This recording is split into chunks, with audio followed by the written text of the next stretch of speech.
So guys, you know how everyone's been calling rookie quarterback Will Howard the ultimate steal of the draft?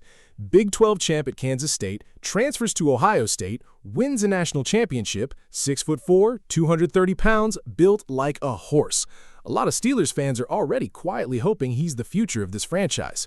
Well, legendary coach Jon Gruden just came out and compared him to a specific Super Bowl winning quarterback and made a pretty big prediction about his future in Pittsburgh. So stick with me because I'm going to break down exactly what Gruden said and what it really means for Will Howard going into training camp. What's up, Steelers fans? Welcome back to the Steelers channel. If you're new here, go ahead and hit that subscribe button. Alright, so let me get into this because there's a lot to unpack here, and I think it says a lot about where this quarterback conversation is really at. So, Jon Gruden, right, a guy who's actually won a Super Bowl as a head coach, a guy who watches tape for a living, he's sitting there talking about Will Howard. And honestly, the first thing he says is that this kid's just got it, like that intangible thing you can't really coach. He said he's smart, he's a great communicator, he's got charisma. And look, I don't think that's just some throwaway compliment. Coaches don't usually just hand that stuff out for free, especially not a guy like Gruden who's coached a whole bunch of quarterbacks in his career. And then he goes further, right? He brings up the national championship at Ohio State, and he says Will Howard has got that winning aura that a lot of people covet. I mean, that's a pretty strong statement for a sixth-round pick who hasn't even played a regular season snap in the NFL yet. But here's where it gets really interesting to me. Later on, Gruden gives an actual comp for Will Howard, and it's not Josh Allen, it's not some big, flashy #1 overall pick type of guy.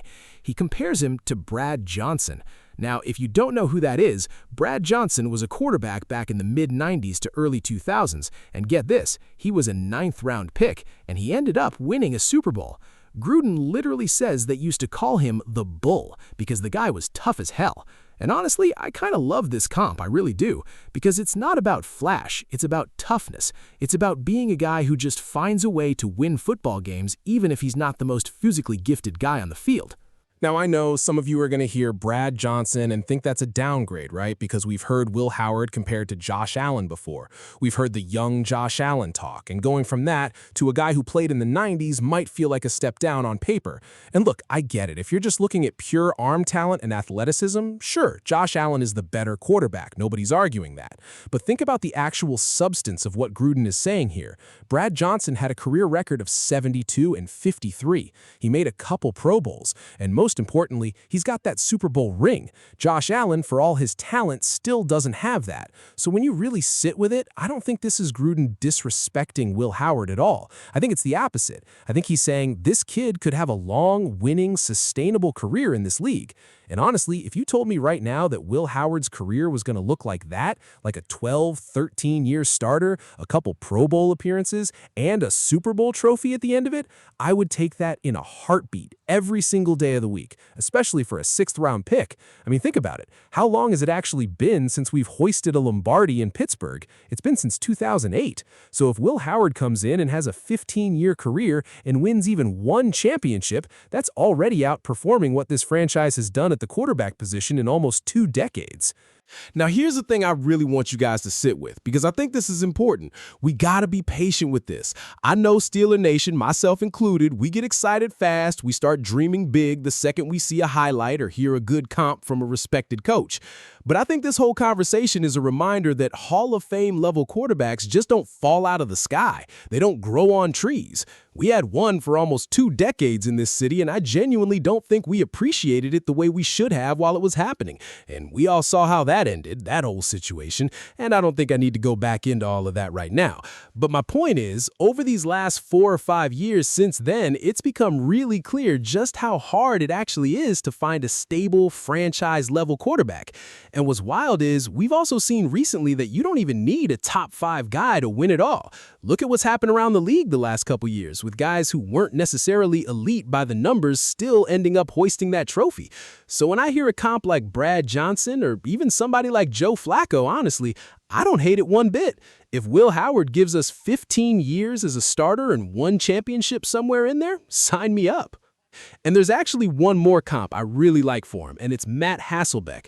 Now that one's interesting to me because Hasselbeck was also a 6th-round pick, just like Will Howard, and he actually learned under Mike McCarthy back when he was a backup in Green Bay. And from what I understand, going through that quarterback school under McCarthy was one of the biggest developmental jumps of his career.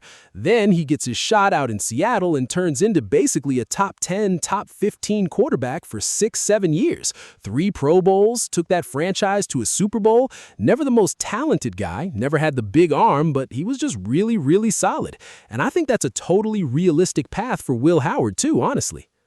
Now, here's what actually worries me a little bit about how some fans are talking about this right now. There's this hype train building where people are basically already calling him the next Tom Brady just because he's a 6th-round pick. Like that alone makes it a guarantee. But if you actually look at the history here, guys like Tom Brady, guys like Brock Purdy, guys like Dak Prescott, none of them had this kind of hype around them early on. Tom Brady came in as literally the 4th-string quarterback, and nobody's talking about a 4th-stringer like he's the guy. Nobody thought Dak Prescott was walking in and taking over for Tony Romo the way he did. These guys, their stories came out of nowhere. Nobody saw it coming. So it's a little funny to me that we're out here already anointing Will Howard as the guaranteed franchise quarterback before he's even played a real game. I mean, remember the last time we got real excited about a young quarterback being the guy before he actually proved it? I feel like we should have learned something from that, but I don't know, maybe we haven't. Now, to his credit, though, I'll say this. Will Howard himself isn't out here hyping himself up at all. From what I'm seeing, he's not putting any of that pressure or noise on himself. He's just working. Apparently, the guy is out there 45 minutes after everybody else finishes. Like, he might genuinely be the hardest worker on that entire roster. And when he talks, he's saying the right things, too. Like, he doesn't want any team that passed on him to feel good about that decision. That's the kind of chip-on-the-shoulder mentality you want from a late-round guy. So yeah, that's the whole Gruden and Will Howard situation as I see it right now, guys. That Brad Johnson comp, the patience we gotta have, and the work ethic he's already putting in before he's even played a real snap. Let me know down in the comments if you're buying into this Will Howard hype or if you're still waiting to see it on the field first. Appreciate you guys watching, and I'll catch you in the next one.